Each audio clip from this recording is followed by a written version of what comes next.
Hello. What's going on, everyone? I hope everyone's having a good morning so far. So we are going to just hop right into this video. We're going to talk about how God stands on business, and you should too. Why you not stand on business, sis, bro? Why you not stand on business? Okay, so this is going to be coming out of Deuteronomy chapter 3, verses 25 through 26. That's Deuteronomy chapter 3, verses 25 through 26. And it says, I pray thee, let me go over and see the good land that is beyond the Jordan, that goodly mountain and Lebanon. But the Lord was wroth with me for your sakes, and would not hear me. And the Lord said unto me, let it suffice thee, speak no more unto me of this matter. So in this particular verse, Moses has asked God if he can go over and see the promised land. So we know that Moses was disobedient to God's command, and God said, because of your disobedience, you will not be able to see the promised land. And so Moses has asked God again, Lord, please, can I see it? And the Lord said, don't ask me about that no more. I done already told you. So my question is, how can God continue to stand on business? And you are made in the image of the Most High God, but yet you can't stand on business. And I'm not just talking about kingdom business, right? You need to be standing on kingdom business, but you also need to be standing on your own business, okay? Your own business, your own responsibilities, all right? Taking care of yourself, all right? And any little ones that you may have, on top of having standards and boundaries, okay? I'm just trying to figure out, because the Lord, when he speak that thing, that's what it is. That's what it is. Don't say nothing to me about it no more. But my question is, if our God is standing on business, why you can't? What's your excuse for not standing on business?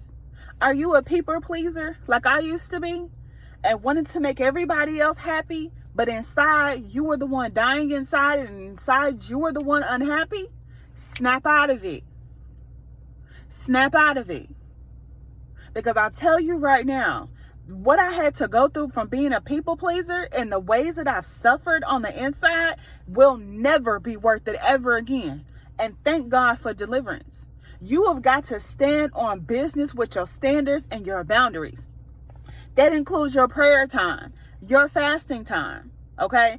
And that also includes the times that you talk to people. Sometimes you don't feel like talking.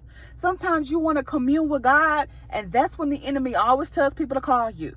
That's when that's when people start calling and texting, because they can sniff out that you over here trying to commune with God. You have to stand on business. It is a must, okay? It is a must. God keeps his promises and his words. Can you imagine a God that does not stand on business? Will we want to serve a God that didn't stand on business? And if you're created in his likeness and his image, you need to be standing on business too. Okay? You've got to stand on business and put your boundaries and your standards in place.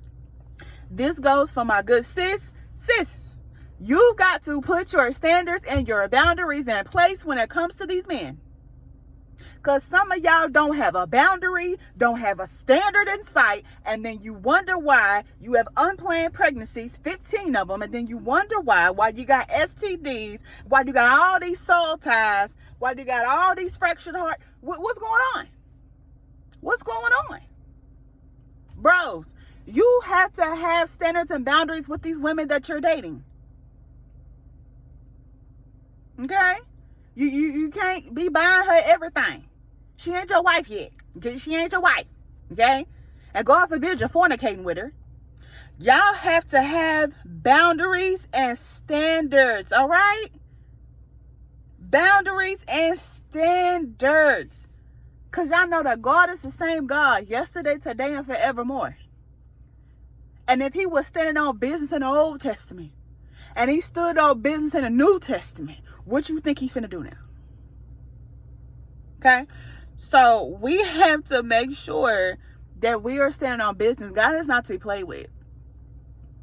And I really hate that for Moses, that he did not get to see the promised land because he was disobedient in the moment. Because I'm quite sure that those Israelites, those stiff-necked Israelites, really got on his nerve. And I completely understand. Like, I can understand how they were so difficult that in that moment he became so angry and disobeyed God. That's why he said God was wroth with me for your sakes. But see, the thing is he's not taking accountability. Regardless of what somebody else does to you, you have to have the strength within yourself and the discipline within yourself to not let that affect you. Moses had an anger problem, like many of us. Okay. And so, people of God, especially with the people with the anger problem, and all my people with no boundaries and no standards, you better get some. You better get some, and you better find some. Okay? Because one thing about it is one thing we don't talk about enough is God stood on business even in the moments that it hurt him the most. Do you think that God wanted to see his son die for a bunch of stiff-necked people that the majority won't even believe in him?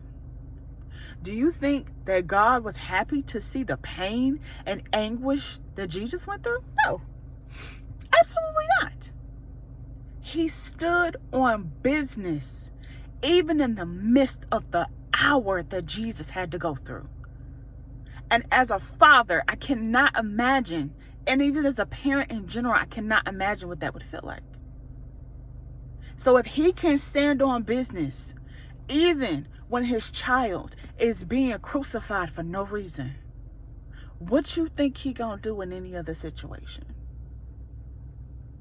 You have got to learn how to stand on business and have standards and boundaries. Okay?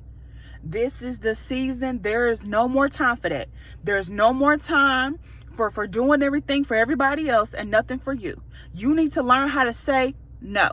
And be very mindful, because a lot of people, even in your family and your friends, are very, very cunning. And they think that just because you serve the Most High God, that you're supposed to be a doormat and you're supposed to be nice and do whatever. See, we're not nice, we kind. We're not nice, we kind. And when it comes to whatever I got to do with the Lord, it will always come first before anybody. Anybody. So learn how to have standards. The Lord had no respect to person. So it don't matter who it is. It don't matter who it is. Learn how to have boundaries and standards with everyone. Your job, your friends, your family, especially your family.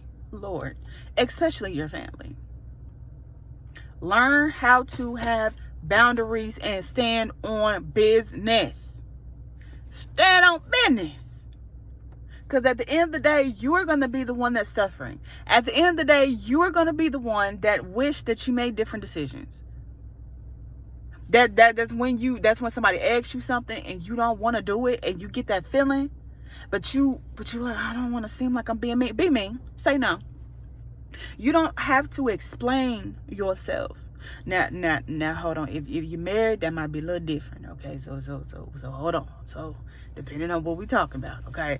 But for the majority of the situations, absolutely, it's okay to say no. Don't stretch yourself too thin that you don't have anything for yourself. Your cup has to be filled first and overfilling for you to fill someone else's. Okay, I've been there. I have been there, and we are not going back. Learn how to have boundaries and standards in life, period. Because if you don't, you will reap the consequences of that. And also remember that your body remembers trauma that you have gone through years ago.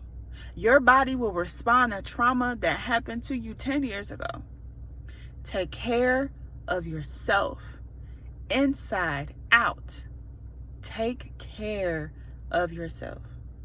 I love you, people of God. I hope this blesses you. Take this word to God. Take me to God as always. Have a good one.